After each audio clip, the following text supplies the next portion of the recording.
For more than a decade, FTI has strived to become the leader in the aftermarket performance transmission and converter industry. We've joined forces with McLeod Driveline Components under the leadership of Top Fuel Funny Car pilot Paul Lee, and now have a larger distribution network, more resources, and more power. Come see us in the pits and ask how you can join the FTI family. It's not cheating, it is the competitive edge. This is WFO Radio. Hey, everybody. Welcome back. WFO Radio back on the air. Joe Castello in the WFO Radio studios. We're getting ready for the Circle K zMAX 4 wide, but we got to recap and catch up with the winners out there in Houston. We've got Matt Hagan going to be on the show. We've got Steve Johnson going to be on the show. And as I showed you just a second ago, Brittany Force going to be joining us from somewhere out there on America via Skype at some point. Plus, we've got a young lady from West Palm Beach, Florida named Madelyn Marconi who is spearheading the fight. And that's what it is. It's a fight. It's a battle to save one of the local drag strips in our community, Palm Beach International Raceway. She is out there taking it to the city, and we're going to hear what Madelyn Marconi has to say. Hagan's going to be up first, but first, I want to tell you about the people who make it possible for me to go WFO each week. Appreciate these folks, and it has been amazing to see how they have been so helpful to the WFO radio community. Like Phillips Connect, Phillips-Connect.com.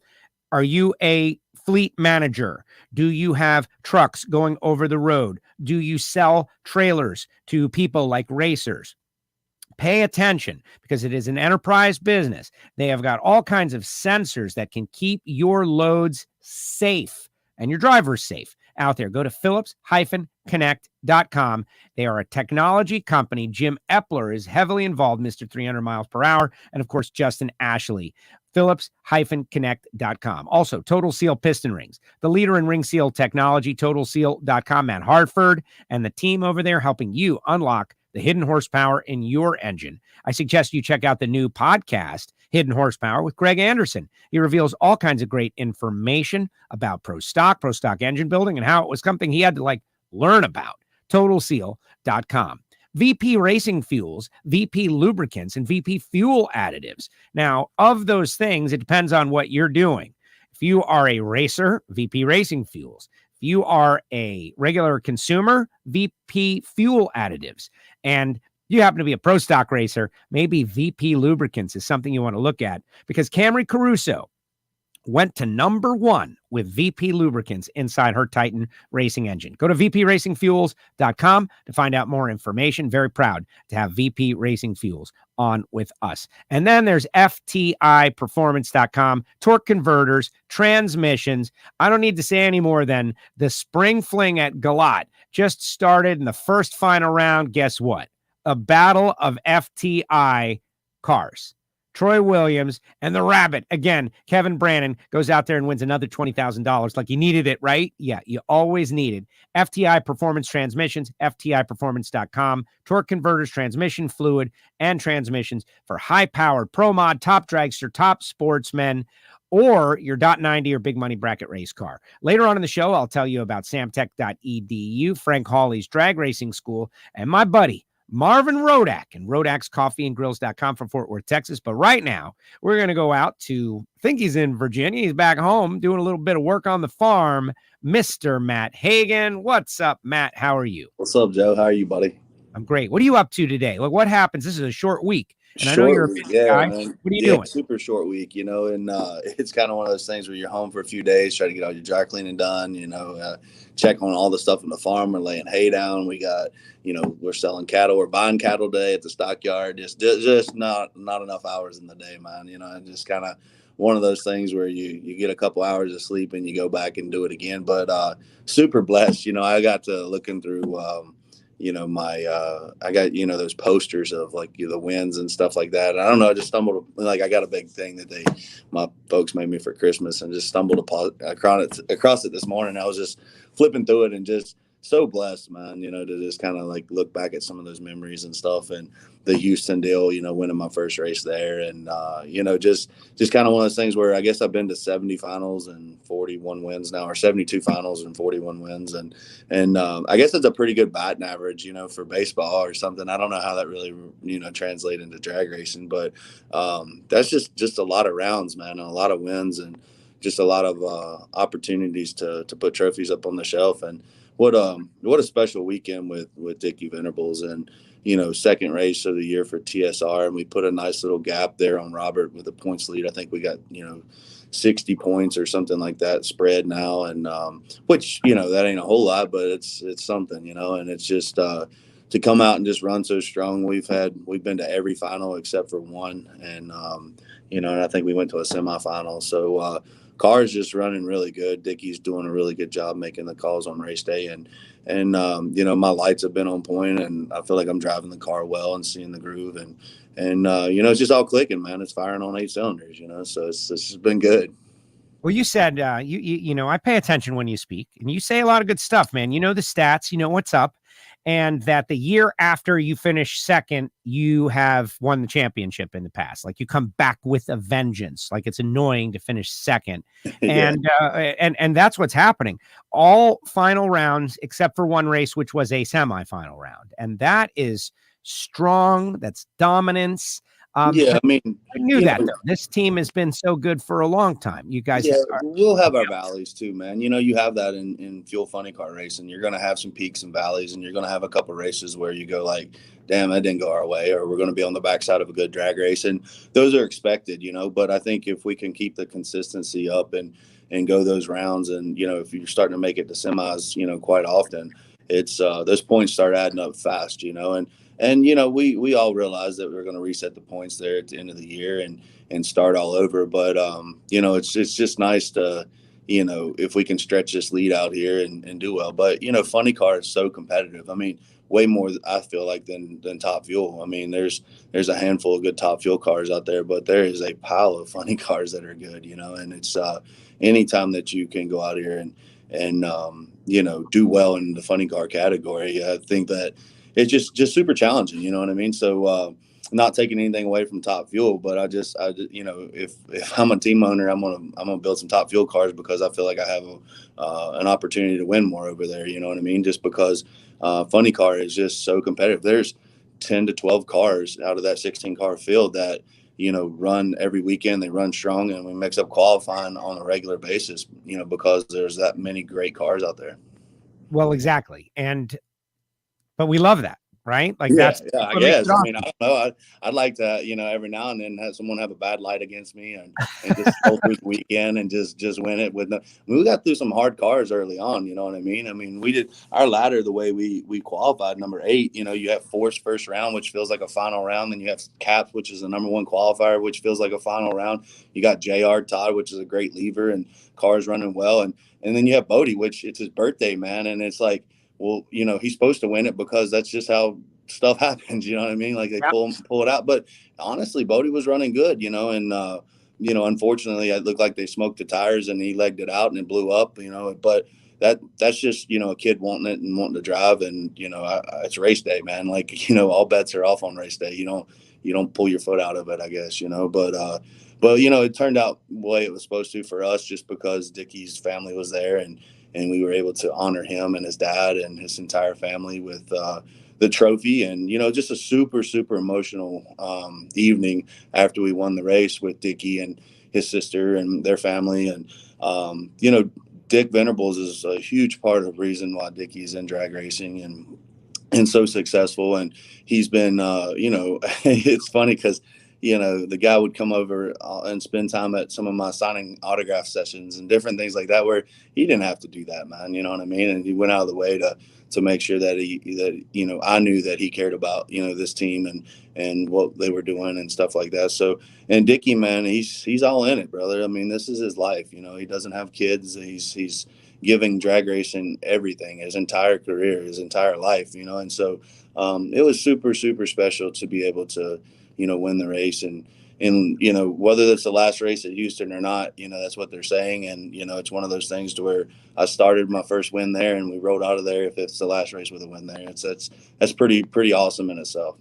Yeah, it is. You know, you mentioned Dickie not having kids, biologically true, but how many people has he affected in a positive way through this sport, He's right? got a lot of crew guys that are his kids, man. Like Alex Conway, that kid, he's going to be a crew chief one day, you know what I mean? And, but him and Dickie, they're like father son, man. And, and only thing that Alex cares about in life is to make Dickie proud. You know what I mean? Like, just no matter what it is, it's like, he looks up to Dickie, and he's, like I said, Alex will be a crew chief one day.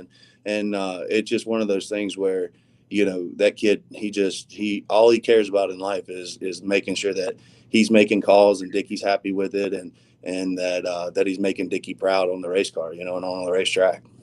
Yeah, it's amazing. And there was a little memorial for Dick Venables Saturday night, and it was just it's the up and down, the emotions, right? Like Dickie would not be here if his dad wasn't in love with drag racing, and neither would Ron Tobler, and neither would a couple others over the years. But you had to get it done on the racetrack. Let's start off talking about the battle with Force. You guys were on stage. You were the marquee matchup. I thought Force did a good job, right? Get your dancing shoes on, Matt. Let's battle. Like, that's what people want to hear. They want to hear, like, it doesn't have to be mean. It has to be like, hey, we're getting ready to do this, right? And you guys did it, and you came out on top. I felt like that was a fun moment. Oh, absolutely. I mean, that's what people want to see. I mean, John he's a showman, man, and he's going to put on a show, and we're going to do the same thing beside him. And, I mean, that's one of those races where you don't really know how it's going to go. We're number 8 and he's number 9, and we're running pretty much the same, you know what I mean? And so it comes down to just leaving the starting line and then obviously keeping it in the groove and letting your crew chief do the rest. But I knew Dickie, I knew we weren't going to lay up against Force, and we were going to have to run hard, and they were going to run hard over there and probably go down the racetrack as well. So I just knew it was going to be a good drag race, and that's what the fans are paying to see. And a lot is said for NHRA to give us the glue that they've been, putting down and preparing the racetracks to have side-by-side racing. And, there was a moment in time there after we started to try to run 340 miles an hour that the glue kind of went away from the racetrack, and they were trying to slow us down, and it just wasn't a great show for the fans, and in their defense, we were trying to, starting to pull the centers out of these tires, and, you start delaminating tires at 340 miles an hour, you're going to end up with some folks that are hurt, you know what I mean, or in the hospital or even dead, so I understand why they were trying to slow us down and keep us safe and stuff like that. But now, those track conditions are great, and then we're able to really apply the power to the racetrack, and NHRA is doing a good job of monitoring these tires and the glue and spraying 100%, sometimes on race day, and being able to, get this side-by-side drag racing that these people are paying to show up and see. And it's just been a great show, I think, and then you have sold out crowds, here lately. We got this COVID stuff behind us, and, people are showing up and they're showing out and they're having a good time. And it feels like it's back to normal, and to do a burnout, on Saturday, and there's no place to stand. There's no place to watch from that's not, taken up by a fan. So that's cool in itself, to see a packed house out there, and even on Sunday it was packed, so it's, between promoting it and just people wanting to be a part of it and see it. I mean, we truly have the most, coolest platform in racing, as far as the coolest sport. Man, there's nothing more extreme. I mean, Red Bull and all this other stuff, they can, be involved in all this other stuff, but there is nothing more, I guess, more extreme than what we do, you know what I mean? And it's so intense, and it's such adrenaline filled, and it's 4 seconds, and it's just, I've not found another platform of racing that is more extreme or more intense than NHRA drag racing. And it's really coming down to just us capturing it, you know what I mean, and showing it in a different light, and then bringing new people in. And no different than when I go in and try to pitch a new sponsor in a boardroom, it's like, we can put the graphs up and we can show the numbers and we can do all that stuff, but you can't make that TV shake and fall on the floor. But once they come out and spend a Saturday out there, it sells itself, and people want to be involved in it and be a part of it. And same with fans, like you get a new fan out there and they don't really know what to expect, but then they show up on a Saturday and they're like, oh my God, like, what is this? Have I not figured this out? Or how has someone not showed this to me? So our sport is amazing, and we just got to try to do a better job showcasing it. Well, we do. And, you mentioned Red Bull. I think about them all the time. I understand when Coke was here, other beverages weren't allowed in, and that was a bit of a problem. But I don't know if you saw this, Matt, but two like Red Bull sponsored guys were like, trying to be more extreme than drag racing, right? And they're each in their own plane, and the planes, they try to jump out of the planes, and they're going to like swap planes in the midair and get into the other plane. And then one of the planes crashes and the guy almost died. He had to pull the power. Like, that's not like, you can be more extreme, but not in like real competition and like those guys in the flight suits. Oh my gosh. But yeah, we're doing it in a competitive.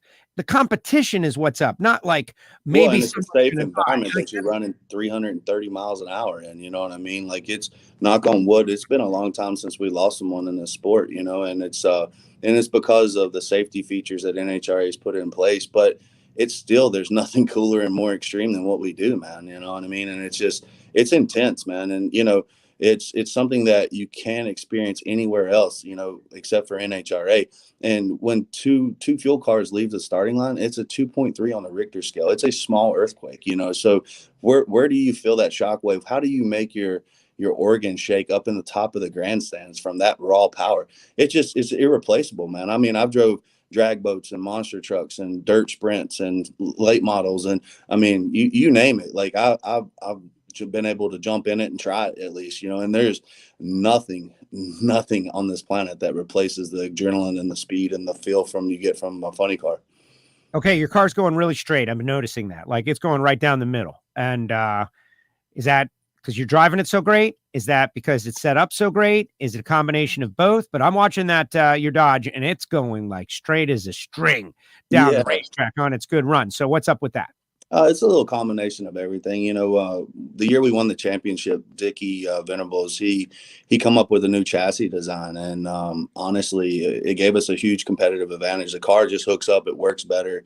It allows us to apply more power to the racetrack. It drives well. I mean, I've had, back in the day, man, like there's, I had a kingpin that was frozen when we started off with a new body for Dodge, and I was the first one to drive it and test it out. And then obviously some of my other teammates, jumped on board and got new bodies and stuff like that. But we had a kingpin that was frozen for 6 races. I was like, I can't drive this race car, man. I got to take 2 weeks off and quit forever, because I can't do this, man. It's like, I couldn't keep it in the groove and keep it straight. I never worked so hard to keep a car in the groove. And so we kept thinking it was the body because it was new and this and that. And finally we got down to looking at the chassis, and the kingpin was froze on this thing. And, Dickie was like, man alive, I'm so sorry. Cause he was like, he's like, you just suck it up and drive, kid. Like, you do a better job, but stuff like that happens. But on the flip side, we have a chassis that really works well, and Dickie, was the inventor of it, and changing bars around and doing things that really gave us a competitive advantage the year we won the championship, but then, obviously at DSR, Don, he sold that to some of our competitors and, our teammates and different things like that. So there's a couple of those chassis out there. Ron's got one, Cruz has got one. I guess Tasca has one. So we don't have that competitive advantage now. We're working hard at TSR to come up with a new design to gain that edge again. But there's those things like that. The car does work well, and it does drive well, and it just allows you to apply more power early, and it hooks up, and the car gets up and starts working. So there's a lot of that kind of stuff. But yeah, I mean, obviously too, there's a lot of human factor that comes into play with being a good driver and being a good leaver and being on your game and being in the zone and really kind of just bringing your A game to the table. There's a lot of things that are distractions in life sometimes, and you have to push some of those things aside and push them down and focus on what you have to do in front of you. And there's 10 guys on that crew that depend on me to turn the wind light on, and that's their bread and butter. They don't have a farm, they don't have other businesses at home to go to. They have this, and it's the race car. So I'm very mindful of that when I show up at the racetrack. It's kind of like flipping a switch. You have to turn all the business side of stuff off when you're at home, when you're at the racetrack, and then turn on the race car side of things and understand that there's 10 guys there that they depend on you, to bring your A game, to drive well, to leave well, to bring it to the table. And then when you get home, you have to turn the racing side of stuff off and get back into the business mode and, start crunching numbers again and doing all the stuff it takes to run a business. And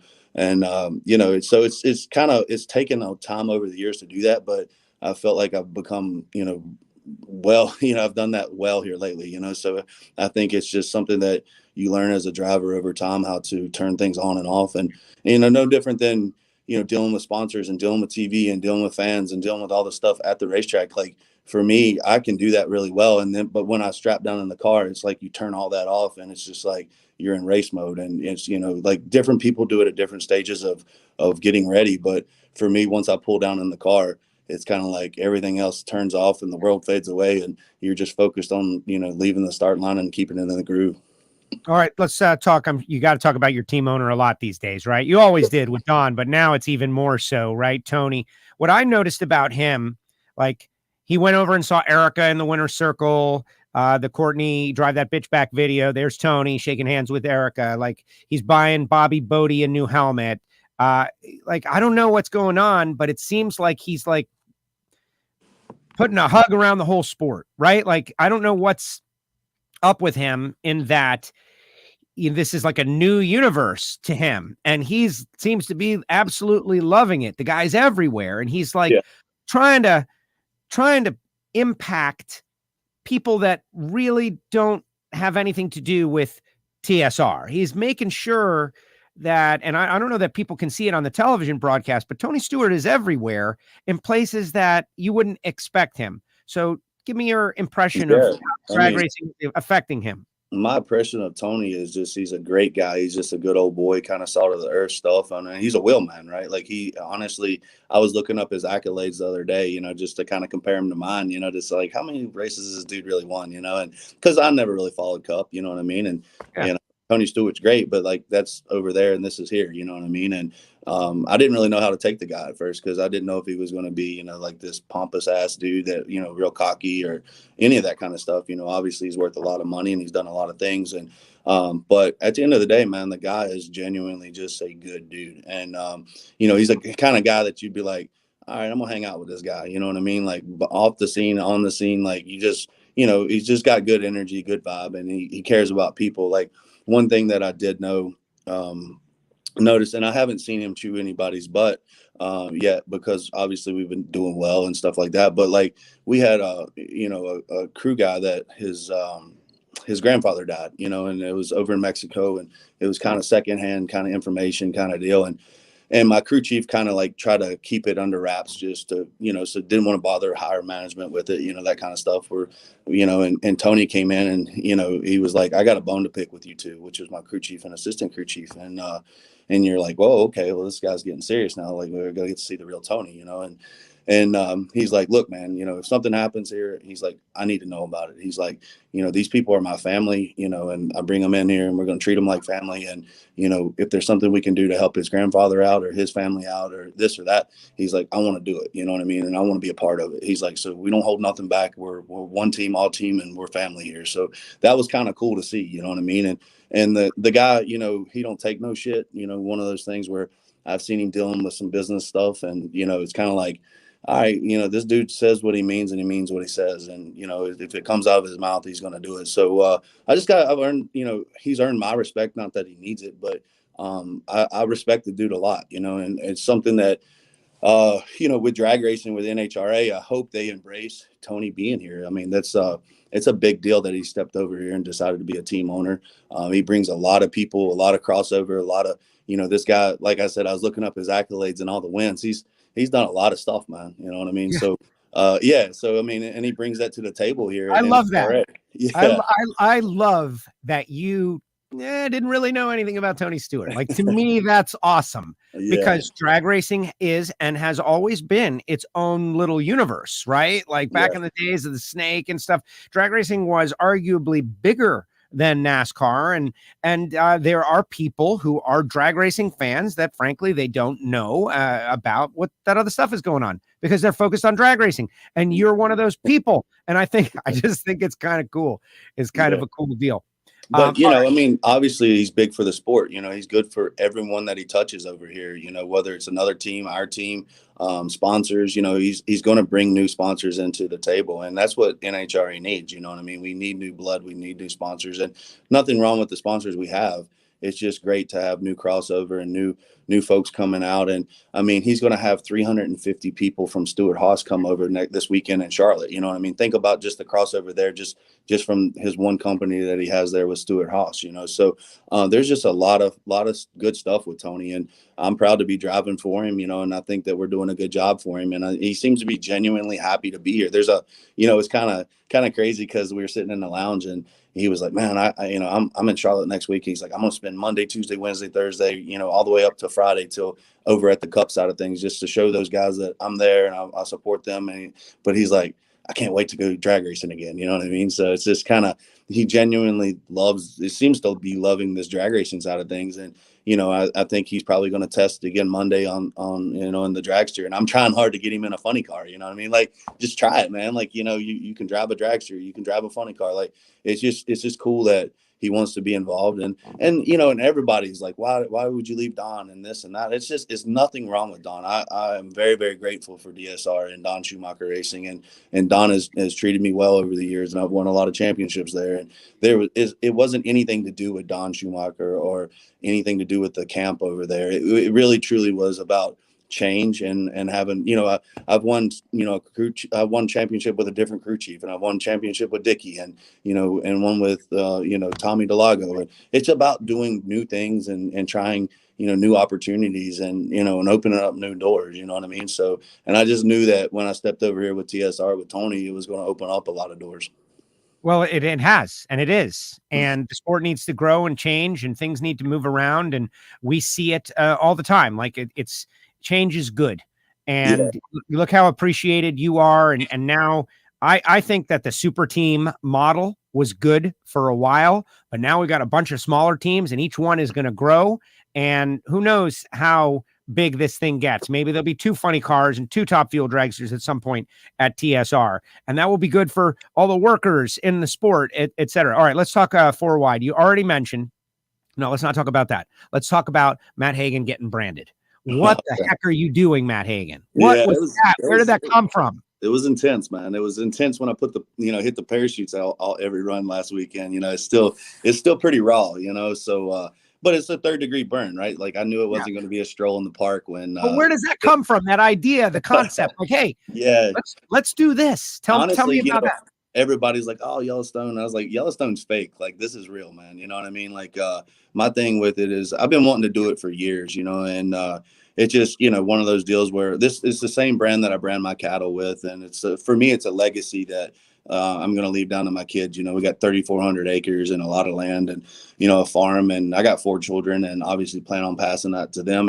And to me, I'm not a big tattoo guy. I don't have any tattoos or anything like that, and not knocking tattoos. It's just not my thing, and it's and I might end up with a tattoo outline of this to kind of clean it up a little bit, but it's just one of those things for me. The brand is just, it spoke volumes to who I am and what I've built as on my farms. And it's the same brand that I brand my cattle with. I mean, obviously leather is a lot different than our skin, you know what I mean? So it definitely heals different than what it would on our cattle. But the concept was, hey, this is what you built. This is the legacy you're leaving to your children. This is your brand. It represents what you've done to get yourself here with the cattle side of things and the farming side of things and the meat company and all the stuff that I'm involved with.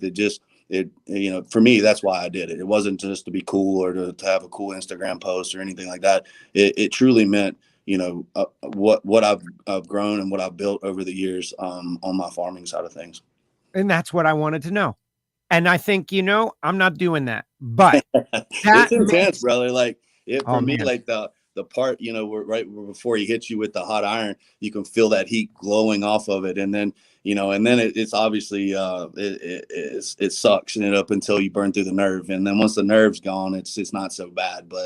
But he had to hit me 3 times, man. The first time I kind of like kicked him with my leg and he got scared and pulled off, and then like had to go back in for the second. And then the horns, quite weren't hot enough by then. So I had to go back again and hit the horns again. But yeah, it's intense. It's still pretty raw, and obviously put a little gauze pad on it when I'm getting suited up. And, you know, but like my old man said, he said, you know, old too soon, wise too late. You know what I mean? I like the other one. The other quote. What's what, the other quote? The other quote. Gosh, what did I say? What is the other quote? You said if you're going to be dumb, you got to be tough. Yeah, you got to be. Well, that's a Paul Smith quote, man. Like, so I heard that the first time Mike Smith was crewing on. Like, Paul Smith was crew chief for me for a little bit, and his son Bodie Smith was my crew chief in IHRA. And Mike Smith he took an impact gun and was on a head stud. Well, when it's nitro and it's impact, you know, nitro explodes, right? So that stud come through his hand, you know, and he's like, man, I got to go to the hospital. And Paul Smith, his dad, looked over and he said, if you're going to be dumb, you better be tough, kid. You know, so that's one of those old sayings. I heard it first from Paul Smith, which is a legend of the sport back in the day. And I was actually watching a video the other day of how Funny Car came up to be what it was. And it had Paul Smith blowing over on one of the videos and stuff like that. So, but yeah, so that as well, you know, if you're going to be dumb, you better be tough. And my old man said, if, you know, old too soon, wise too late, you know, but at the end of the day, I did it for me. It's not for anybody else. It was a representation of what I've built and what my legacy I'm going to leave to my children here on the farm side of things. And that makes it make sense. All right. 4 wide. People are asking, you know, like, what do you really think of the 4 wide? Like, this is the last 4 wide race of the year. Here we go. Going to Charlotte, a happy place for you. Major milestones there. You know, starting line, challenging, right? Can be. Yeah. it's really so smooth that the rubber doesn't stick to the track. It can be a challenge. So talk a little bit about this 4 wide race. Yeah, 4 wide's always interesting. Like I said before, I've done everything from win it to red light to not stage the car to drive it out of the groove to figuring out like what just happened, you know what I mean? And blowing bodies off of it, you know? So you name it, I've kind of done it there at 4 wide, good, the bad, the ugly, and the great, you know? And it's just one of those things where it just, you know, what we do with racing is about repetition and consistency. And I pride myself on like Tony Schumacher says, be in the machine, right? Like you have to do the same thing every time. And you take your variable out of, you know, the whole situation for your crew chief, because we are the biggest variable, obviously, you know, with how you stage the car or how long you're out on the pedal or how long you do your burnout and how long you're out on the pedal backing up. I mean, it changes everything every run. So being consistent is key. And throwing 4 cars in there, it changes all that consistency up, you know, I mean, to even how much fuel you need to carry. I mean, you know, you could run out of fuel and blow the car up because someone takes too long to stage the car, or they do their burnout late, or they didn't fire the car up on time. And so all that is kind of chaotic, and it changes things. But as a driver, as a crew chief, you have to adapt. And it looks like hopefully we'll get 1 run in each lane and get some data off of that and you know, see how it goes. But you know, we went to the final in Vegas in the 4 wide, and I was in the 2 center lanes for the majority of the time. So, I mean, everything went well. So I just kind of plan on doing the same thing that I did in Vegas, and hopefully we can turn another win light on coming there. But I'm not going to lie, I'm pretty excited as our last 4 wide of the season, you know, and to get back into 2 wide racing. And it's a spectacle, but I just love 2 wide racing, man. And it's just one of those things where it's 4 rounds of racing and people get to focus on you, and the TV get to showcase you a little bit more for your sponsors and different things like that. It's hard to talk about 4 cars in, you know, a couple seconds up there. So all in all, I'm all about the 2 wide racing, but like I said, it's their sandbox. We're playing in it, and we're just going to go out there and hopefully hold up a big toy and Tonka truck in the middle of it. You know what I mean? So it's I'm ready to go racing. That's for sure, no matter what it is. Matt, great job. Thank you so much. Obviously, you know, Bobby Bodie did a great job. Absolutely. He became a funny car driver with that explosion. You've been through that a few times. We can't wait to see, you know, him out there battling it out. But on this day, it was you, it was Dick Venables. And son Dickie, like that. Yeah, that was poetic. Bobby did a great job, man. That's a kid. We need people like that in the sport. You know, these younger kids coming up and being passionate about driving and you know, I mean, yeah, it blew up, and I don't know, it might have been smoking the tires or whatever. But on race day, you know, you like, I'm in it. We're gonna leg it out, whatever it takes, get it to the finish. I've blown them up before because you know, it's race day, and you know, I've had my boss jump on me. He's like, "What are you doing? We're racing a teammate. You know, shouldn't have blown it up." But I was like, "Well, I got the trophy, you know." So I don't care whether it's blowed up or not. You know what I mean? At the other end of the day, you want to see the win light come on. And, it's one of those things where the kid's doing a great job. Really, really proud of him. He's a super young man. And, I even signed his birthday card that day and was like, hey, congratulations, you stud. You know what I mean? Like, it just, he's going to be a great driver, a great kid, and that's a great family over there. So really, really proud of that whole group over there. Love them. Matt, thank you very much. I'll see you in a couple of days. Congratulations on this win. Get back out there and, I don't know what you're doing, baling hay or whatever you're doing, but we'll get back to it. All right, brother. Thank you, guys. Later, Matt. Thank you. Matt Hagan with us here on WFO Radio. The Hulk Hagan, doing a great job with us here on WFO Radio. Now, remember, this is kind of a super show. We've got Steve Johnson coming up. We've got Brittany Force coming up.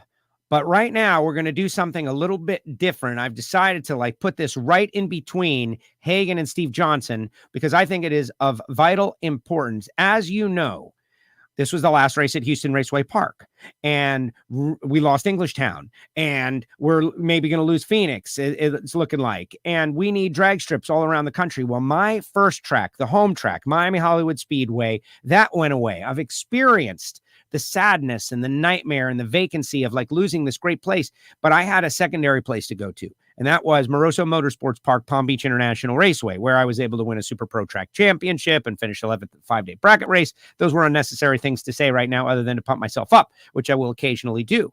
But there are people who are working hard to try to save that track. And I want to introduce one of them to you now. Her name is Madelyn Marconi. She grew up at Palm Beach International Raceway, a track that is formerly an NHRA track that had NHRA points meets in Division II and is a beautiful facility that was marked for death. But through the hard work of this young lady, there was a stay of execution. And now, if nothing else, there is a glimmer of hope. We'll bring her on right now, Miss Madelyn Marconi. Madelyn, welcome to WFO Radio. How are you?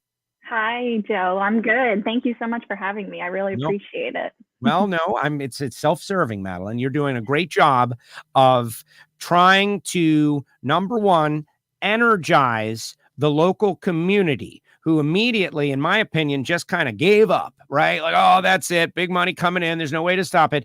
And you, through hard work and social media and intensity and passion, kind of made some things happen at a zoning meeting a couple of, 3-4 weeks ago. And the next meeting was then pushed back. They had their final race at their track. We're going to show some pictures. We're going to talk a little bit about it. But I want you to tell the WFO universe out there what you know, the state of play right now, as a local, as someone who lives near the track, who grew up at the track, whose family raced at the track. I think you met your husband at the track, if I'm right about that. And so just tell this worldwide drag racing community why this is so important to you, if for no other reason that the day that they face this situation, they will fight as hard as you are. Yeah, so basically, the power of media is really strong. We've really kind of set the world on fire in terms of, fighting for our racetrack. Racetracks are being lost left and right throughout the entire country. So when I saw and heard that, the talks of Palm Beach International Raceway being closed forever, it really it got to me. It was, emotional. I have so many memories there growing up with my dad going racing. I eventually met my fiance. So there's a lot of memories that go along with it. And we're a little different down here in Florida. We're very passionate about a lot of the stuff that we do.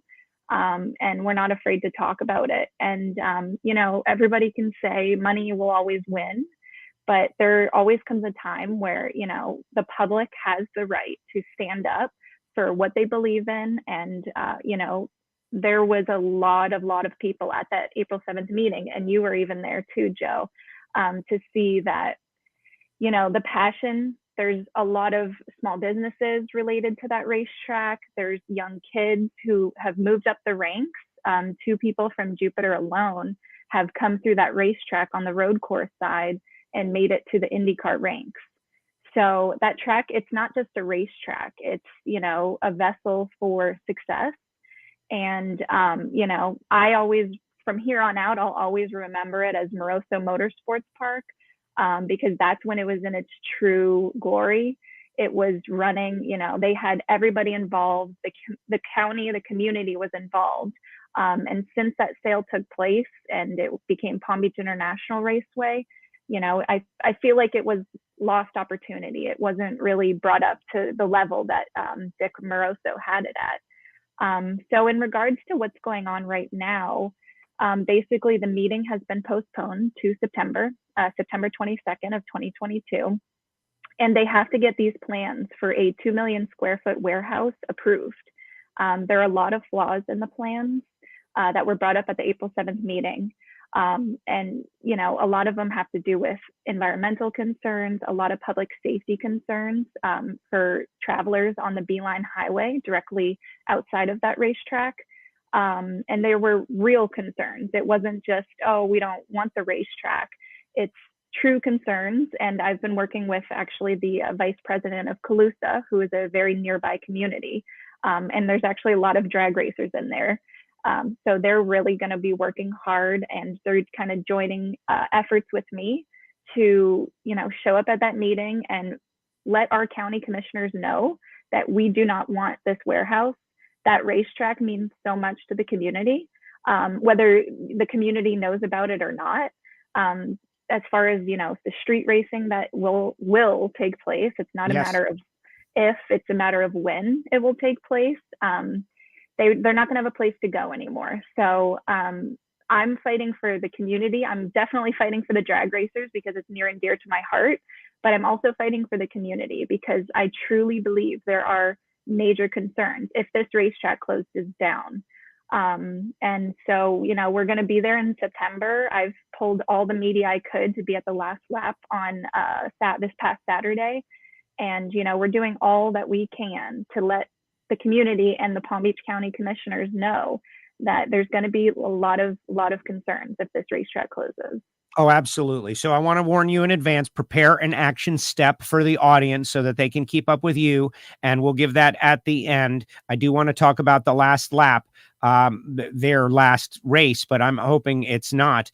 They did put out a letter that this is closing and there's nothing you can do to stop it. It was really kind of sad. And I did not like it because they said that the track was not financially sound, but you, without us talking about it, missed opportunity, right? Missed opportunity. They never tried with this facility. They never tried like a Bandamere Speedway. They never tried like a Norwalk. They never tried like so many facilities out there actually tried to be successful with their road course, their go-kart track, et cetera, and so on. But honestly, as much as I am against street racing, and I know that there will be, and as much as I love motorsports, and this is an international destination for people to come to fly in to go to West Palm Beach, why else would they? To me, if I live there, they said that there were going to be 400 trucks a day rolling in and out, loaded up. Like, my goodness, man, all of a sudden, my wonderful neighborhood off there on PGA Boulevard is like a roadway for giant trucks going in and out. That's got to be a concern to the local community. And frankly, I think that they have a PGA golf tournament up there. Like, this is not like a regular neighborhood. That would be of great concern to me. And I just think that the racing community within all of the people that are sports cars and drag racing, and Don Schumacher lives up there, and Johnny Gray lives up there, and so many people have had fun at that racetrack. Like, there's only one south of Orlando, north of Homestead. Like, there's only one, and that's where we're going to build these warehouses. It just seems a little rotten to me. And I know people are like, well, they're the property owners and they can do whatever they want. I can sell my house to anyone right now, but you can't turn it into an oil well. You can't turn it into a flea market, right? There's zoning for a reason. And I think that's going to be what the route to save the track. So just speak a little bit on that, the traffic concerns, and most importantly, to the people around the country, around the world who might be in a similar situation. Talk a little bit how you've gotten as far as you have by being so aggressive. Yeah. So basically, like you said, there are a lot of premier communities nearby. These people, they work hard and they have beautiful homes and they pay a lot in tax dollars to live in Palm Beach County. The plans are that 400 semi-trucks are going to be going up and down the highway, likely to the port of Palm Beach, which crosses many intersections that are already, fatal intersections. There's many accidents that already happen. So now they want to, bring in 400 semi-trucks. It's a recipe for disaster, in my opinion. And so, like I've always said, I love the racetrack and everything, but there's a lot of community concern here. So that's where I kind of have taken charge and just said, we're not going to just, let it all happen. We need to voice our concerns, and we have that right as, residents of this community. So even in addition to the public safety concerns, there's a lot of environmental concerns. J.R. Todd, who's actually a Jupiter resident, he mentioned how cool it is that he made a run. And he got out of his, race car, and there was a couple of sandhill cranes next to, where he was standing.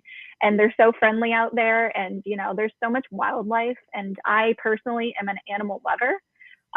So the environmental concerns have really taken a toll on me lately. Mark Beatty, one of the commissioners at the April 7th meeting, he mentioned that the water runoff and everything, it's going to pollute the wetlands nearby. That can, it all drips into the aquifers, and then all of a sudden we have dirty drinking water. And then, there's a lot of different scenarios that could happen here. That racetrack has been there for 58 years, and those wildlife and those wetlands have adjusted appropriately. So in addition to the public safety concerns, the, residential concerns that they just don't want the warehouse and all those trucks, there's a lot of environmental concerns as well. So that's kind of where I'm, headed. Daryl Gwynn and Don Garlitz this past weekend, they were awesome to speak with. And Don Garlitz himself, he said, this is a premier facility in Palm Beach County, and he can't believe that it's going away. So I agree with him 100%. It's a facility that has a strong use here.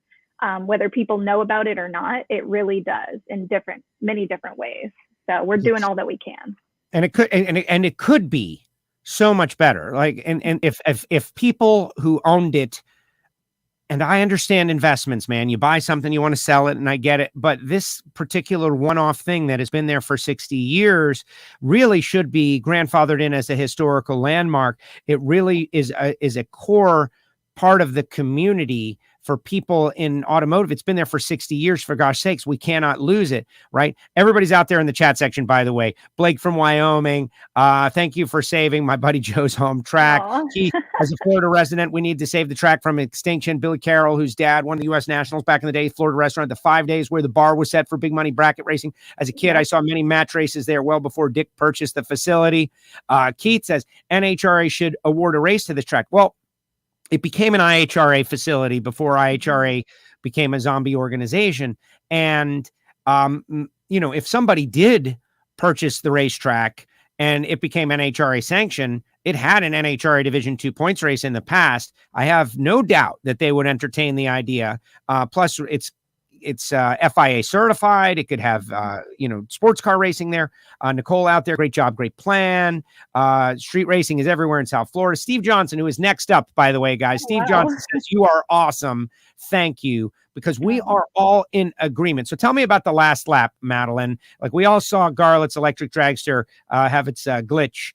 But what was the atmosphere like at the supposed final race? It wasn't a bracket race. There's Chuck DeBevick, who is the track announcer out there for like 20 or 30 years, hanging out with Big Daddy, everybody standing for the national anthem, some local media out there doing a hit with the fans. I saw a couple of reports that you shared. I shared them on my social media. But what was the general atmosphere out there as people faced like the reality of losing their I don't want to say their soul, but there's no other place to do that, to gather, to race. There's no other place to do that. And unless you've lost your own track, as I have, as I know what it's like, there's no way to explain it to people until it's gone. You realize, oh my gosh, I got to drive 2 hours to do this. It's not what it was. And people find other ways. We just saw World News tonight. School bus hit by street racers, right? Kids injured. It's a hot topic. So what was the atmosphere like? So on Saturday, I was hesitant on going out there because I knew it was going to be sad. But I decided to go out. I actually had a lot of media who I was the point of contact. So I wanted to make sure that it was seen, you know, and it was sad. There was a lot of, you know, reminiscing that was going on. You know, everybody has their own story tied to that racetrack. So I enjoy listening to everybody's story because I know my personal story. But when I hear about someone else's, it just makes my heart that much happier. So a lot of tears. I know Kelly in the tower, she's been there for 20 years. And she said all day she's been holding back tears because it's almost like a death. And that's kind of the best way to describe it to somebody who may not know. But it's like a death, you know, there's racetracks closing all over this country. And it's a piece of your life that it's just being closed down. So the best way to describe it is, you know, a death that a lot of people are being affected by. And, you know, everybody, like I said, had their own memories. We were reminiscing. I think somebody got married. There was a lot of interesting stuff going on. The tower caught on fire, which isn't the first time that that's happened. But it was great to see. It wasn't an organized drag race. It was kind of just exhibition stuff. But it was really cool to see that, you know, the people that were there. And I'll tell you right here, right now, honestly, that I left that track bawling my eyes out because it just means that much to me. It really does. Okay, let's talk action step, because as much as, and I want to always be positive, but every once in a while, I just, you know, like people like yourself were discouraged from trying by local racers who just said, you know, and no, you got to fight the fight. You got to fight the fight. And you've got to let the world know that you're passionate about it and that this is a community of millions of people. There should be a racing facility. There should be a drag strip. There should be a national event down there. We have the market. We have the care. We just don't have the land. Here's the land. We're going to take it away. It's ridiculous. It's insane. What is the action step? What is the best way for our national and international audience? And I would assume that some of our local racers might be watching WFO for the very first time to hear this, because you've done such a great job of posting about this interview. Thank you for that. What is the action step? What do you think is the best way? Because I've heard people say, oh, let's go down there and flood the parking lots. And, you know, I don't know if that's the best way, man. Annoying the commissioners is probably not the best way to handle this. What do you think is the best way to handle this? Yeah. So right from the get-go, I've always been, you know, wanting to tell people, if you're going to voice your voice, do it in a respectful way. That's the only way they really listen. I work in local government myself, and I've learned that very much so. So right now, if you know you want to get involved and you want to try to help save Palm Beach International Raceway, I invite you to connect with me on Facebook. My name is Madelyn Marconi, and you know, if you can email me, my email address is Madelyn_Marconi@yahoo.com. And I'm happy to, you know, put that out there to anybody who wants to send a letter of opposition into, you know, the warehouse, or a letter of support in, you know, including why the racetrack should be here, maybe your personal connection to it, and anything else. So I invite everybody to organize your thoughts, reach out to myself, or maybe even Joe, if, you know, you have a connection with Joe already with WFO Radio. And believe me, they all work. So shoot me a friend request, message me. I've been getting so many messages. I'm doing my very best to filter through them. But connect with me, and we will do this together. Because, you know, it's ironic too, because drag racing is a sport where we all compete against one another. But right now we're coming in unity together to, you know, save this sport and save these local tracks that are being closed down. I totally agree. Madelyn, thank you very much. All right. Now, I was going to let you go and then bring on Steve Johnson, but Steve has said something about you being a great brand ambassador. So I want to give Steve the opportunity to talk to you directly. So hopefully Steve is out there and he is ready. You know, he's getting ready. Let's bring on Steve, and then we'll let you go once Steve is on. Steve, are you aware? Like, I see you got Steve Johnson he's not aware. He's trying to melt his. Oh, I was gonna try to brand myself like Hagan. I was gonna heat up this. Don't do it, I was Steve. gonna heat this up and try to brand myself, but I knew this was a mistake, Steve. What were you gonna say? You got a comment here about Madelyn. I figured I'd let you just tell her yourself. You are so awesome. You are so awesome. I love it when young people are just passionate about stuff. That's what I talk about all the time. But any national event that you want to come to, you can. I got a hookup over there, so I can get you. I know where the fence is real high, and I can sneak you under the fence, and I know I can get you past credentials, so I can get you into the suite. I can get you wherever you want to go. So any national event you want to go to, I'd love to offer that to you, and I'd love to introduce you to some people. Not that you couldn't get to them, but I'd like to help your brand grow within our sport as being a true brand ambassador, and I'd just like to help you.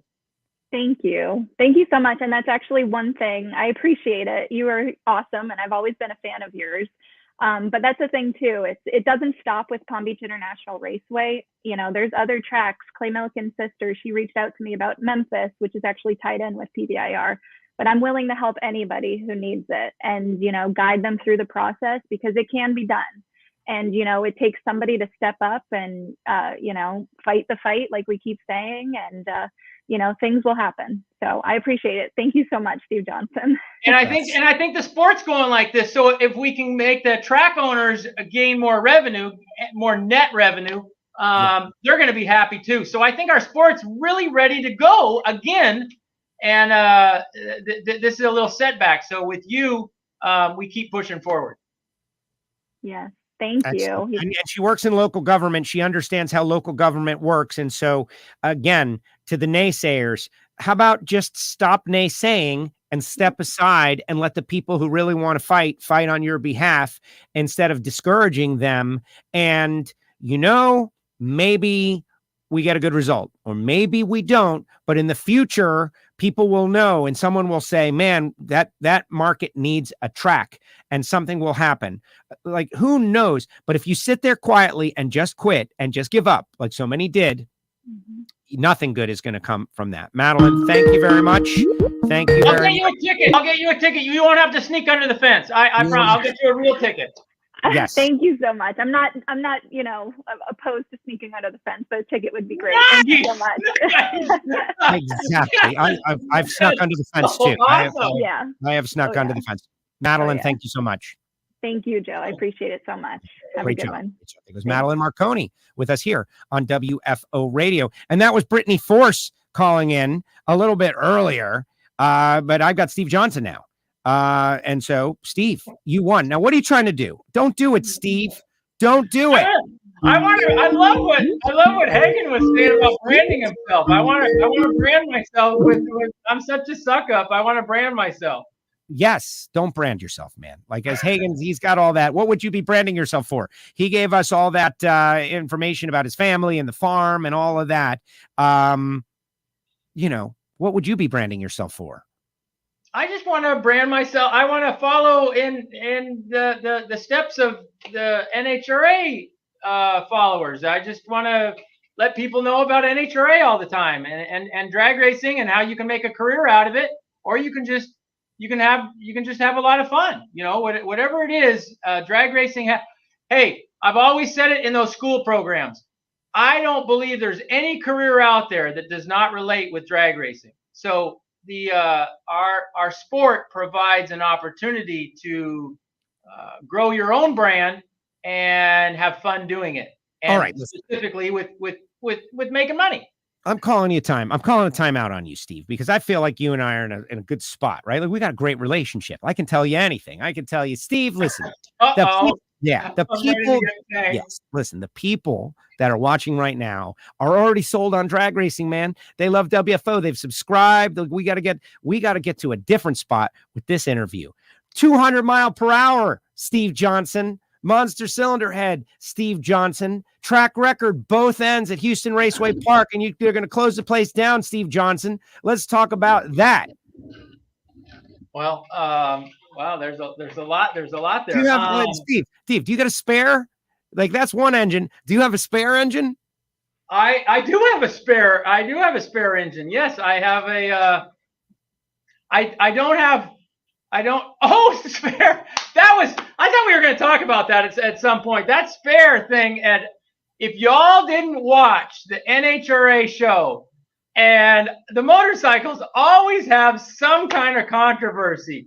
spin the clock backwards, and you remember Matt Smith and I racing in Indianapolis years and years ago, and we go across the finish line, and Matt goes across the finish line after that, and then the clock says Matt was the first one there, and the ESP, the video and the TV, it's like Mike Dunn says, hold on a minute, rewind that. So it's like it took them a few days to figure out what to do and what happened and everything, but it was such a big deal. And it was between Matt Smith and I. So now I don't think it's ever been done. In the final round, Matt says that his bike's broken or his engine's not good, and he's going to bring out a spare bike. He switched from Suzuki in the first round, the second round, and the semis, and then in the final, he brought out a Buell. I mean, who does that? That's awesome. Matt Smith, man, because he's the ultimate gamer, man. He's the ultimate gamer. He's messing with the rules. He's thinking about the rules. He's trying to, like, to me, I thought that was savvy. Now, were you bothered by that, or were you like, whatevs? Oh, there were people hot, man. They were coming up to me and saying, there was one guy says, man, kick his ass, kick his butt, man. And it's like, I hate that. So, but that's what's cool. That's what's so cool. And I think is it as much of a jackwagon that he does on some things. I hope people don't hate me for it, but it's like, I kind of thought it was kind of cool. It was like, we already ran what we ran. We weren't going to get any better. And nobody wants to see a final on television, trying to promote the sport and drag racing as a whole.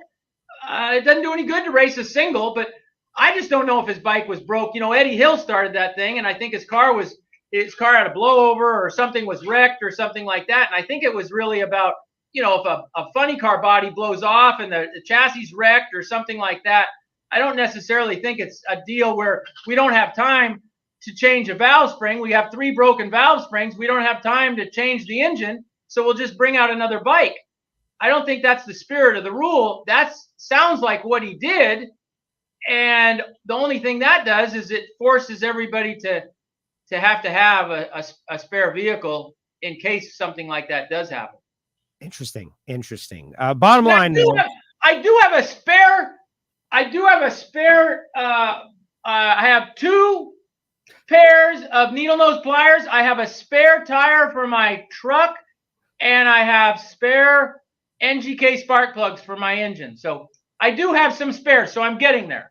That is very good. Okay, so listen, you won the race, the final race at Houston. This was a very big deal, a major accomplishment. The way you did it, Ant Dog says for me to tell you to keep kicking butt, and a lot of people wanted to know who won. Did you hear who won the last race at Houston? Okay, yeah, he knows. Listen, people wanted to know what you were saying to Matt. Couldn't hear it on the mic at the top end. What were you guys saying? What were you talking about? Was it nice? Was it like playful? Was it mean? What was it? Oh, you mean when we pulled her? Oh, when I was pushing the bike and I turned back? Yep.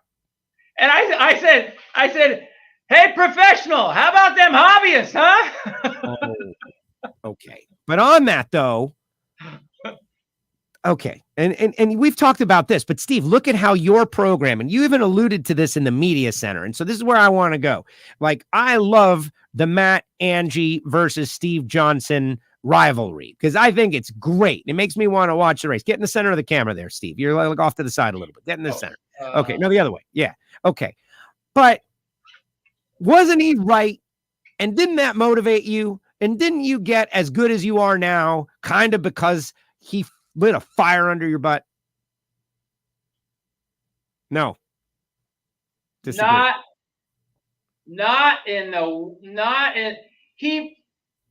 Okay, it's my interview. No, he did not. That was not what motivated me at all. I've been motivated since 19. I used to go to the drag races with a video camera, the ones that used to hang on your deal right here, and I would film and I'd send those videos to other racers, and I'd charge them. I make $10 or something, and I mean, we'd be right out there, and I love the sport. I love doing it, and growing up with Larry Dixon and watching his championships and stuff. I love our sport, watching Bernstein and trying trying to be like him in Winner's Circle and follow up with the corporate leverage that really justifies why corporate American can be over in NHRA Camping World Drag Racing and make money doing it. So all of those things were already in my soul. The thing that made me mad is to, Kelly Klontz, Dave Barron, Mark Ingersoll, I don't know, I can't pronounce his last name. Yeah, no, you got it. That was good. Gladstone and Karen Stouffer, all these people that race motorcycles, we need them. We got to have them. And what, they're not a professional because they don't build their own engines, or, they don't do the professional thing according to Matt. And I just didn't think it was his position to try to drag people down. It's certainly his position to give an opinion, but sometimes you have to flavor your opinion a little bit, especially in our world today, because opinions can be so aggressive and it can spread everywhere. So I just wanted to let people know that Roger Penske didn't build his own engine. He gets them from Roush.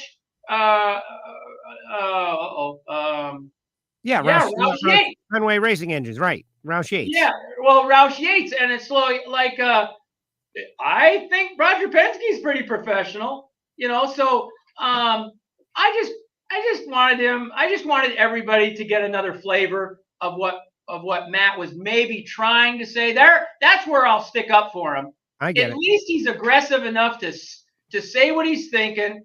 It may be always wrong, but it's his brain.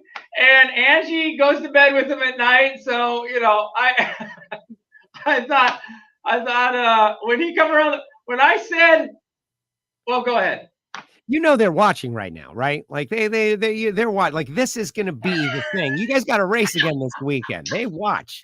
Matt and Angie watch. They're friends of the show. We got the Houston Trophy.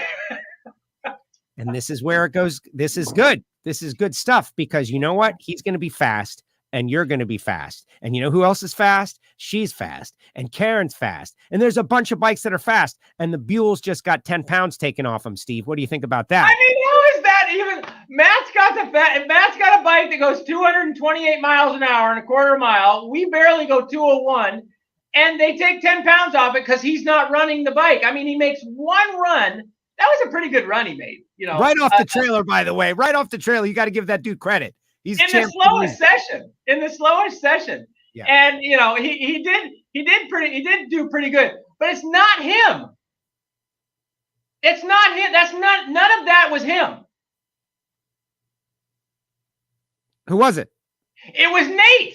Nate's the one, his crew guy. His crew is the people. Matt just shows up. Matt doesn't do anything. Seen him fishing. I seen everything on social media. Jock lets me know everything. It's Nate. Nate's the one that works. Nate does work. Nate works. Like, I don't know if any of this is true. See, like, this is like, this rivalry is now flaring up, Steve, because you're winning races now, and he's winning races. And like, what is that? And apparently Angie works because she wrecked her thumb or something like that. See, my finger. Marking Angie's thumb situation, that had to hurt terribly. You shouldn't do that. That's not being mean. I'm making it sound like, gosh, she chopped her thumb off or her finger off or something. But that girl's all in, man. She is one of the toughest ladies I've ever met. And I cried just looking at that thing. Angel, do you want to do the cam timing? No. How about putting the piston, the rings on the bit? No, I don't think I can do that. Oh, I know. I can put more glitter on my uniform and my leathers. I know I can do that. I can put more glitter on. Are you trash talking Angel? You are not. It's somebody else that's good for our sport. She's got to be there. Karen Stowe. I mean, there's all these women. Erica and Cammy. Camry. Yes, Camry Caruso. Yes. How about that girl? She's killing it. I'm like, I go over to Pazinski's and I'm like, man, you've been over here forever, and this girl just shows up and I'm like, gosh, darn it, I gotta McGahey. I'm over at McGahey's and the blue car. The blue car is the A team over there, and Chris finally went around further than Okay, so hold on. than Mason. I'm creating a list. I'm like, hey, Chris, what happened? You went further than Mason? What happened? So I was like, wow. Anyway, but and I'm talking about Grubby is so cool because Grubby's a dirt bike guy. Yeah. And riding back with Brittany in the truck after we won the race, they bring all the four champions up to they bring all the four winners. We're not champions. All the four winners they bring up to the starting line, obviously to do the interviews and stuff. And I was asking her, I'm like, the girls were number one in pro stock bike. They were number one in pro stock car, and I thought she was number one in but Torrence pimped her at the end. And then Alexis is badass. So that's what's so cool about our sport is the diversity in our sport. And I think if we do a better job of doing that, we're gonna have more girls and more. This is a special interview, Steve. This is gonna be one for the ages. We had Madelyn Marconi trying to save PBIR, Matt Hagan, Brittany Force is next, guys. By the way, she's gonna call in a few minutes. But like you're going racing this weekend, and you've managed to offend Matt Smith, Angie Smith, Angel, Alan Przinski. Yeah, man. You've been here for a couple of years, and this girl's already in the final. And Chris McGahey by saying that the blue car is the A team over there. You're attacking everybody. What's got into you? Because before we let you go, I got to ask about valve springs. Oh, well, I just it's hard. Our class is really, really cool right now. I love our class. Our rivalries are real. There's nothing fabricated. We all have our own positions. But 14,000. The more I rev our engine, the faster it goes, and I just love that. It's like, wait, I take that back. So the more I file the points on my condenser and points plate, the faster it goes. So I finally put the right gear on it to make it go mile an hour. So yeah, 200, big deal. Tell me about the 201.50, I think. Both ends of the track record. So I just talked to George Bryce, and he's super excited about this whole deal. You're making your own valve springs now? What does that mean? Like you coiling wires? Like how do you make valve springs? How does a person make a valve spring? This cylinder head has cams up here, right? There's cams up here, and there's buckets. There's buckets right here, and the buckets go over a spring, and the spring and the retainer, everything pushes the valve open. Okay, the Vance and Hines engine. This was designed over 10 years ago, and technology, the way it goes, it is what it is. But this was designed. Monster is the manufacturer, and it's being used in Europe and in Australia, all kinds of places. And it was never legal in NHRA. And then evolution and lots of crying from somebody besides Matt, which is a very, very rare. They allowed this engine in, and then when it got allowed, then Vance and Hines went to work, and I don't even know what theirs looks like, but it's got finger followers. It's like a GP. But the point is our class is so cool that with this kind of engine combination, you can rev an engine to 14,200 RPM. I promise you, and it be exciting. But the valve springs are a constant issue, just like the cams and the pistons and everything else. So valve springs are definitely an issue, and we're just trying to get people to build new parts, and whatever the weak link is, we're moving forward. And that's what makes it so exciting. Every day, I got a little office right there that's 18 by 12, and I spend a 10,000 square foot shop, but 18 by 12 is where I spend 95% of my time working on the engines. I'm loving it. I'm loving it. All right, 4 wide this weekend. I have a feeling that this interview is going to be a hot topic out there. Are you ready for this race? Your first 4 wide race of the year. You guys weren't in Vegas. Yeah, we weren't in Vegas. It's a bummer that I mean, Chris is actually going to at least tie his son at this race. How so? Well, he won't be there. Oh my God! What are you doing at Chris McGay? Hey, aren't they helping you guys? Is this like a comedy show you're doing? Go Mason! Go blue team! No, he's gonna win. That kid is just so cool on the reaction time, and he's just so laid back. It's just like me. We're just real laid back, reserved, introverted, all that stuff. Very introverted. I do miss. It's a bummer. It's a real bummer that they're not there. And maybe they're taking off this race because they all are building spares. You got to bring a spare to the races now that Matt has created this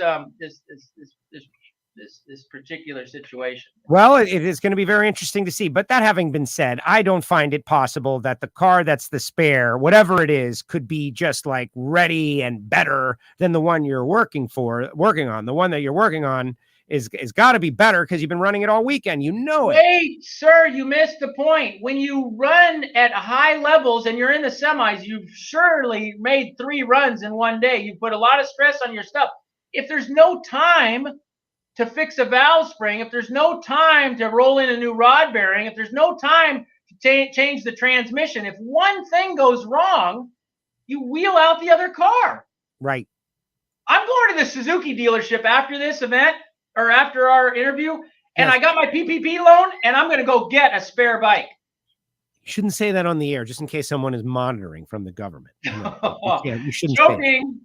Hashtag joking. Just a joke. Just a joke. Steve, this has been great. Whenever you win, you give such a great interview. You stir the pot. You do. And you're going out to NASCAR. I got 10 trophies, y'all. I got 10 trophies. Barry, where is Barry? I got to tell you, my guy, Barry. Barry, quick, stick your head in here. My guy, Barry, came from Phoenix. Look at this, Barry. You got to get down. Look, we're wearing our matching uniforms, high performance lubricants. Thank you, David Ward, and your whole team. That's Barry. He's doing the clutch. He did the clutch with and we went and tested after Gainesville. We did horrible. So we went and tested. I took Glenn Dalton with me, and Larry Dixon was in Indianapolis, and he came and he never seen the inside of a clutch. He did the clutch all day. We went 670 something over there. And so Barry come over here and changed the clutch a whole bunch of times. Now he does it at the racetrack, and Jock oversees everything. Jock is now. He shot himself. He got married. He had a baby. He's had COVID. He's got a job with benefits. He's 14. So he's like done all this stuff. Now he's what do they call it? He's a car chief. No, manager. He's a bike chief. He's a bike chief. He just like, you do this, you do that. It's like one of those no-show jobs. He's got the sun catcher sitting outside the school. So Barry's done all this stuff, and Barry's got his wife in Phoenix, and we were gonna go get. He come as a fan. He was a fan, and I bootlegged a couple of T-shirts to him, and then we went out to dinner, and we were gonna go over to Total Seal and pick me up at the airport, and that's how cool our sport is. Everybody's family. You just don't even have to have the same blood. I love it, Steve. This has been special. Congratulations. 4 wide. This is your brain. This is your brain on 4 wide racing. It's wow. And folks, there is so much stuff going on up there. You cannot. Hey, Jeffrey Earnhardt, congratulations, brother. Jeffrey Earnhardt won. Second. He was runner. He was second. He was so close. I'm so proud of him. Everybody, and he and Larry McReynolds back. That would have been so cool to get that win. But hey. And the 3-car, he did it in the 3-car. We flew together on commercial. We normally fly private. We normally have our own planes, but most of our planes broke. We were flying private. I was with my gal, so my gal sat with his gal, and then I sat with him, and we were in the front of the plane, and it was real. We got to tell stories. It was really, really cool. But congratulations to ECR Engines, and I know you didn't win the race, but I mean, Jeffrey. Fantastic. So excited for you guys. And he's got a great sponsor. So it's all good. But the 4 wide race, y'all, if you're there, there's going to be 3. I know Tony Stewart's bringing 350 people. Yes. And I think we're only bringing 260. We, all the people in our corporate office in Louisiana are coming, but it's our pit area will be a little bit smaller, but Ken Brady's coming and my buddy Jeff Perella, the Daltons at Superior Machine are coming. It's my Jim Slick Williams. 50 team, And how about my new guy at Market Scan? Oh my gosh. What is that? Oh my God. It's my Windows 7. It's trying to remind me to up my Windows 7. Update. No, but my new guy, Market Scan. Hey, I'm going to announce the school that has the student that won my scholarship. I'm not going to announce the winner of the scholarship. I'm going to announce the school that he was at. And then we fly to the school and we talk about opportunities. Most opportunities go by and then people are, what was that? Well, young people don't understand opportunities like some of us. So I do a presentation on opportunities. And then we announce the winner, and the winner is going to win our scholarship. And Market Scan, look it up on the internet. They are an incredible company. They're helping me move that Market Scan along with ASE and all these and George Ahrens, my buddy. It's a fantastic scholarship, and I'm very, very proud of it.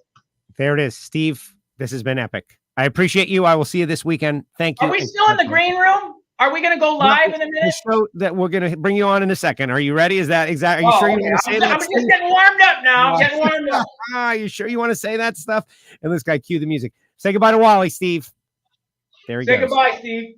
Goodbye, Steve. Don't forget to get branded. Get branded. You use something more than a Bic lighter. More than a Bic lighter. It just hurts. You need something that burns. Thank you, Steve. Steve Johnson, everybody. Steve Johnson. Wow, what was that? Steve Johnson. And now I text Brittany. Now, Brittany Force will join us. Wow. Chris McGahey, the B team. Alan Przinski. This girl's been here 2 weeks and you've been here 10 years. Angel doesn't know how to do anything on the bike. WFO, are you out there on the phone line? Who's this? Hi, it's Brittany Force. Brittany Force, Joe Castello, you are on the air. Hopefully the audience can hear Brittany and you can hear me. Can you hear me? I sure can. Oh my gosh, Brittany, we just had Steve Johnson on the air and he attacked everybody in the sport in a fun way. Except for you. You got off the hook somehow. You got off the hook somehow. Okay, good. Okay. But if I'm a little like deranged, it's just because I'm like coming down. I'm coming down from that. So I don't know if I want to ask you to keep the intensity up or to help me relax after the intense interview with Steve Johnson. But we've got Brittany Force via Skype after a whole shot victory against Justin Ashley. Brittany, 41 reaction time. What was up with that? Where'd that come from? Good job. Thank you. Thank you very much. I'm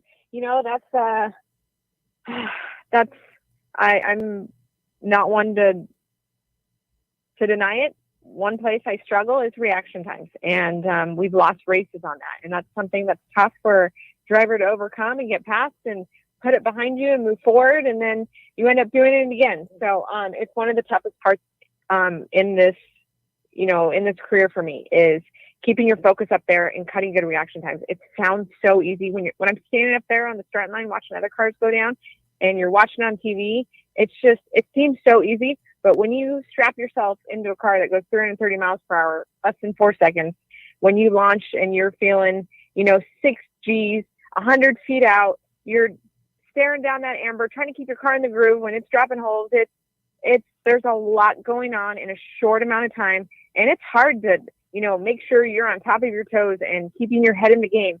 And really, it all comes down to keeping your focus and not letting distractions get in. And it's so hard just to focus on just one thing. Your mind's just always running and you're thinking a million different things. So to be able to find that and, actually really perform well all weekend long, 2 weekends in a row, Vegas and Houston, very proud of my entire team, but that one was definitely for them. I owe them one. So that was for them.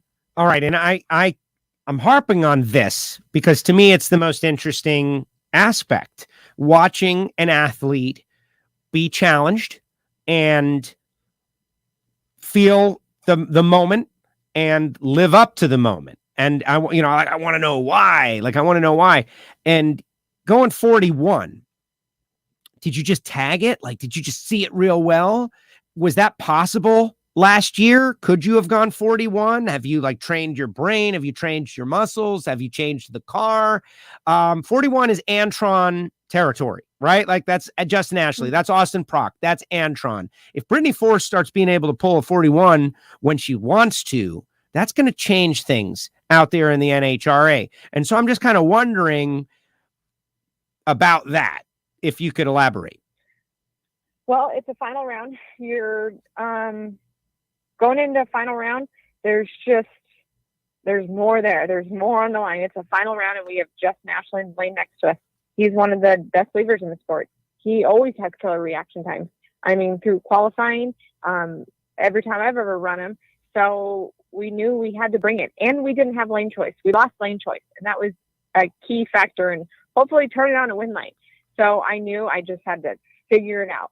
And really, it's about finding that focus and like I said earlier, just clearing out the distraction. It is like laser beam focus. You are not thinking about anything but staring at that bulb and reacting.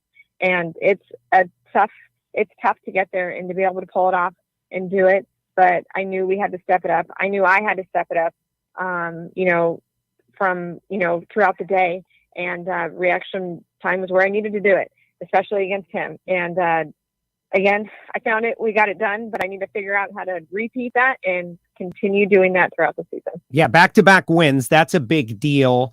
And now you're going to 4 wide in Charlotte, which is a different kind of experience, but the last one of the year, right? We won't do this again. 4 wide season is over after this weekend. But you've got to be feeling really good about where you are, what your chances are. So let's look ahead to the 4 wide for a second. Before you do that, actually, I think I owe it to the people of Houston to get your opinion on them, right? Final race. How were they to you at that sold out event? Before we move on, I want to hear what you have to say about those people because it was special. The Houston fans are just incredible. And it's bittersweet that, we're ending. I've been racing there throughout my whole career. I've been going there, watched my dad since I was a kid. So a lot of great memories come out of Houston Raceway. A lot of them in winter circles. We've won there, multiple times. And, to be closing down and we won't be returning. It's the final race there in Houston. We wanted to go out on a high note. I said it coming in and to be able to give the fans the best show we could. We got the Monster Energy Flavor Pack car back in the winter circle 2 weekends in a row. And we put the speed record 333 up on the board. And I think we all went out on a high note. Put a good show on for the fans. It was a close, final round race against, our team and Justin Ashley's team. I think we all put on a good show. It was exciting to be a part of it and celebrate with them in the winter circle. Yeah, big celebration. You're right. The crowd went wild. And that speed record, that's another one, right? Just if it's the final race, you will go down in history as the final speed, the queen of speed out there at Houston Raceway Park, which is pretty amazing. A track that you've won at 3 times. That's pretty awesome. Yeah, and you won there 3 times. That's the only track that you've won at 3 times. Yeah, correct. They were all big wins for me. 2018. It was my first win after that Pomona wreck. So it was an emotional win for me, but a very special one. And then in 2019, I did it with it was a new team coming on board, a new sponsor, a whole lot of shift and change for John First Racing and me, myself as a driver. We came on with Advanced Auto Parts and top to bottom, David Grubnick, Max Savage, all my guys that I'm with now, they came on board. So that was a big win for a new team. And then this time around in Houston, it was a back-to-back win. So all those wins have been very special for me. All right, now go 4 wide. Here we go. Charlotte, different kind of 4 wide than Vegas. Tracks are, they're both 4 wide, but their surface is different. The weather is different. The air is different. There's a whole lot of different. Tell me about this 4 wide race. I'm excited to get there just because we came off a 4 wide win in Vegas. I won 4 wide Charlotte back in 2016. So again, you have that confidence going in with your team. You've done it before. You can do it again. We've had luck, at racetracks like I did in Houston. I've won there 3 times. So we're looking to do that again in Charlotte. We'd love to land in another winter circle and go 3 in a row. It's not going to be easy. It's tough. It's one run in each lane. Lane choice will be key. Consistent runs all weekend long, but I think we have good weather. We should be good. That is great. That is great. All right. You're following Steve Johnson going nuts. I know you weren't listening or watching because you're out kind of taking care of business, but this guy called out everyone in his class, like in other classes, and everyone, like he was so happy at his Wally, and it was just nuts. And then, Brittany Force is like talking analytical, like top fuel mentality, which I appreciate. Well, now I got to ask.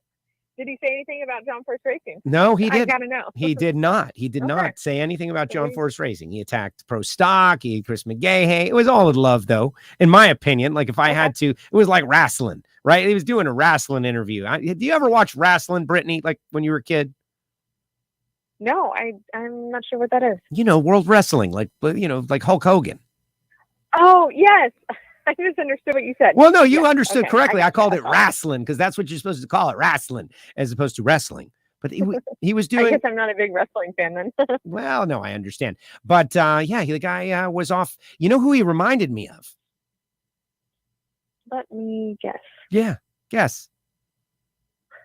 I'm going to go with 16-time champ, John Force. That is correct. He reminded me a little bit of 16-time champ, John Force. The energy level was through the roof, which is crazy. But you know what's funny, Brittany, is I'm starting to notice like confidence brings forth that, right? And like maybe 16-time became the way he is because he was winning so much. And the more you're winning, like you popped off at me in the media center and it made me laugh. It was hysterical. I had to run out of there and you're like, oh, that hurts. Like, right. Like quick wit, funny.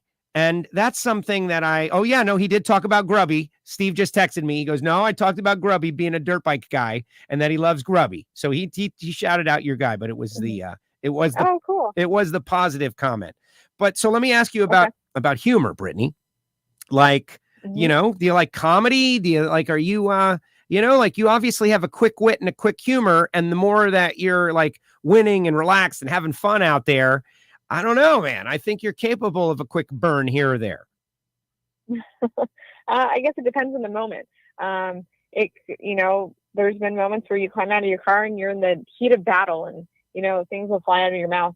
But there's also moments like when you're talking about in the press room, it's the end of the day. So we're done working for the day. I'm relaxed, feeling good. And, just that humor comes out. But if it's before first round, I'm telling you, I'm focused. That's all I'm thinking about is first round. No matter if someone comes up and wants to start a conversation, I'm still thinking about first round.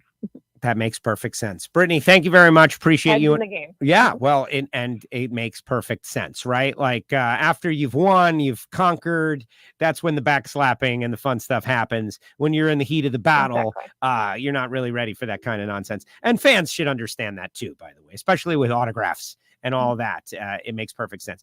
Brittany, I will see you this weekend. Good luck at 4 wide. The Thank 4 you. wide sweep. The only problem with the 4 wide sweep is what's that? It doesn't pay.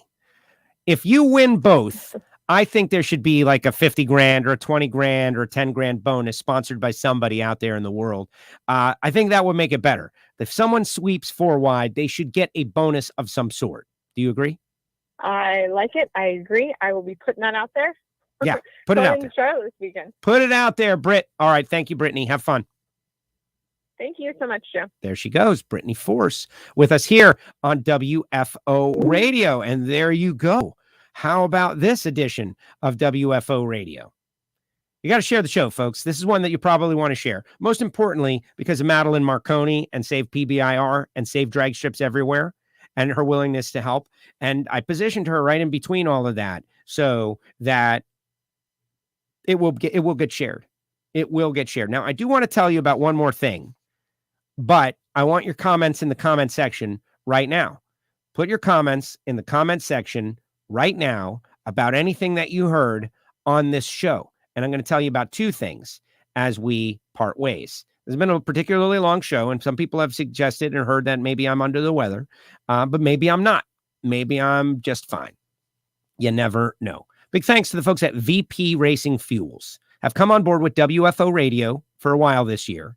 Go to vpracingfuels.com. If you like this kind of content and you want to get to know the people involved in NHRA Drag Racing, like Camry Caruso, who made the final round as number 1 qualifier using VP lubricants in her Titan Racing Engines Pro Stocker, definitely go to vpracingfuels.com and sign up for their newsletter. Thank you, VP, for supporting WFO. And Total Seal Piston Rings, the leader in ring seal technology, Matt Hartford, Keith Jones, Lake Speed Jr. We've got a special podcast that we create for them. Greg Anderson is the recent guest, but there are countless other guests that are willing to share the secrets of their success. SoundCloud, Apple Podcasts, Spotify. But really, it's all an exercise so that all the engine builders out there that are watching right now, you heard Steve Johnson, shout out to Total Seal also. It's kind of total domination of the people who run fast and win races. They all use Total Seal. If your engine builder is not, and if you are not, I contend you're making a mistake. TotalSeal.com. Phillips Connect. Do you sell trailers? Are you a trailer sales business?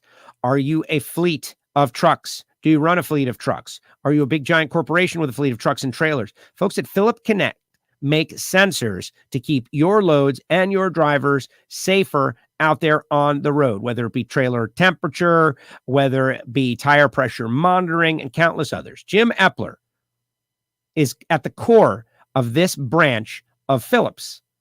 It is a massive technology company. This is an enterprise business, so they do not sell directly to the public, but if you're interested, you can find the dealer near you by going to phillips-connect.com. And obviously, they are on the side of Justin Ashley's machine, which came runner-up in the final round to Brittany Force, a great bounce-back weekend. FTI Performance Transmissions. FTI, doing a great job. And all you got to think about is the spring fling at Galat, where FTI cars battled in the final, the Rabbit versus Troy Williams Jr. The results speak for themselves. They're located in DeLand, Florida. Torque converters, transmissions, not just for .90 cars and bracket cars, but for high horsepower, top dragsters, top sportsmen, and pro modified cars. Guys like Spence Massey. Spencer's going to be back. Got to talk to Spencer this weekend about runnering up at the Spring Fling Million. And, you know, is that a good thing or is that an annoying thing? I guess it all depends how the cut was. Our premier sponsors here on WFO Radio, but still got Marvin Rodak, 817-924-6821. Coffee and hot sauce and spice rub. Guys, if you're not drinking a little Rodak's coffee each day, you're missing out on life. RodaksCoffeeandGrills.com. Frank Hawley's Drag Racing School, the dragster adventure where you can drive a dragster for not very much money, get the whole experience and learn to love it. And samtech.edu, the School of Automotive Machinists and Technology. We always say it, start your education with full speed, at full speed. Motorsport EFI tuning, blockhead, CNC programs, etc. samtech.edu. And then there's our Patreons. This is the VIP listener club, guys. They get a little bit of swag. Patreons, I haven't mailed out the swag just yet, but I will. I promise. I'm waiting for more people to join so I can send out a big bulk thing, right? And what do you get? You get stickers, you get a patch, you get a pin, you get a bunch of good stuff. And you also get the specialized content and all the behind the scenes activity that's going on. Patreon.com/WFO Radio. Go to the website, WFOradio.com, where in our store you can get t-shirts and hats and all of that stuff. All right, let's see what people have to say about this one. You can get a coffee mug. You know who doesn't have a WFO coffee mug? You know who doesn't have one of those? This guy. I got my Nitro Barrel coffee mug. I guess I got to get one. All right, guys, what did you think of that? Let's see what people have to say. Good luck to Stubo this weekend. Sue Morris, who is one of our Patreons, Dave and Sue Morris Racing. Dave runs Super Gas and Super Comp. Sue is his crew chief, Stubo, Super Gas crew chief, who is also a Patreon, who is also, de facto co-host of the Ignition Show now. She and Giovanni Miami. She is entered in her first ever NHRA National event this weekend in Super Street. It's a red Camaro, guys. So if you're going to watch on NHRA.tv, be sure to watch out for Sue Morris. Blake, these are my weekend picks. Angie, John Force, Brittany Force. That would be a good weekend. Gary says, Steve got a new friend today. Go Racing Montana Karting. Yeah. Madelyn Marconi. Steve Johnson. By the way, Steve. Not even, you know what? All other racers. You see what Steve just did? That was entertaining.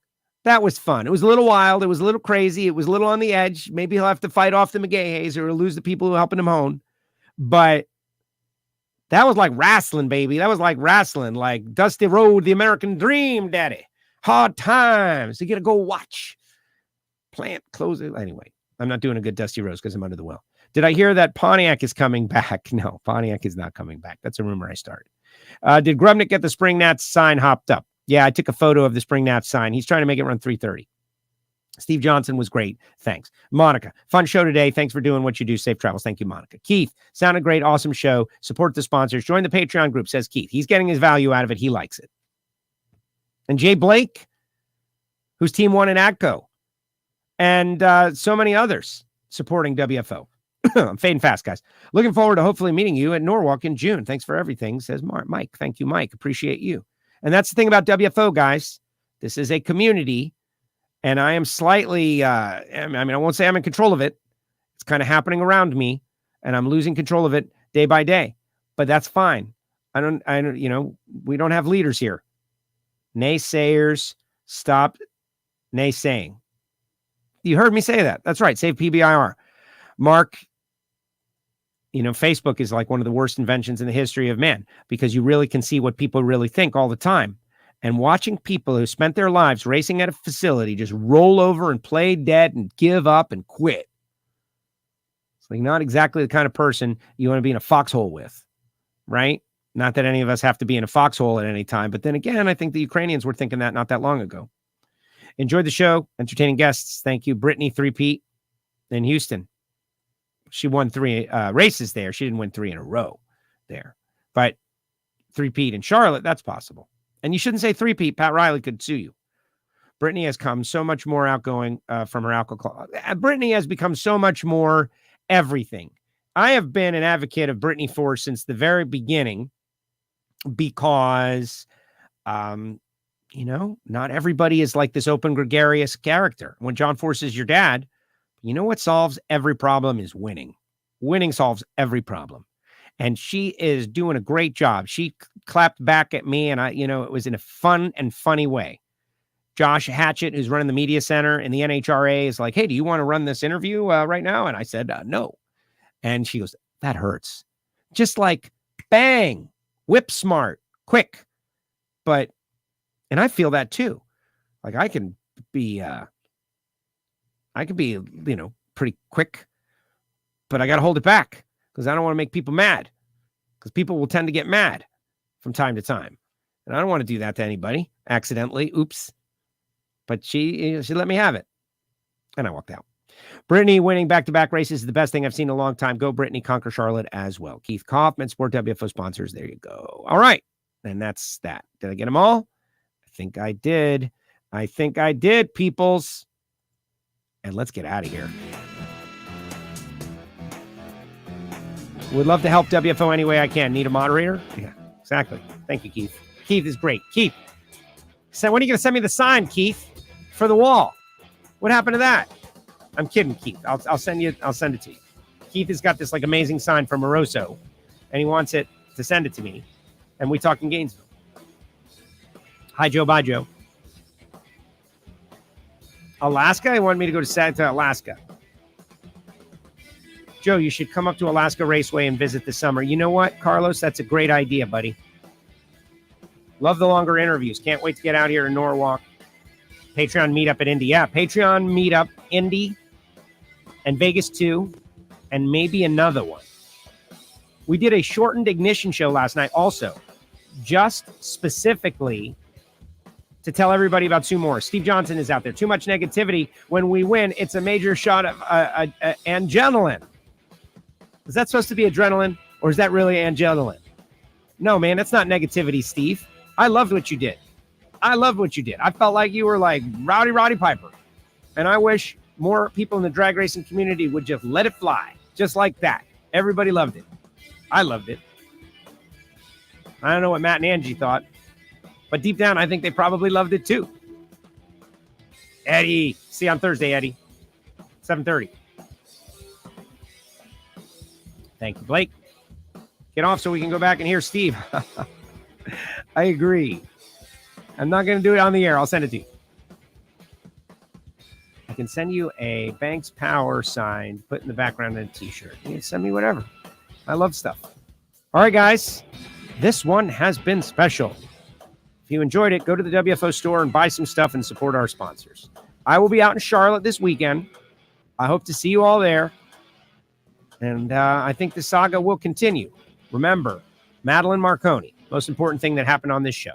WFO, guys. Save PBIR.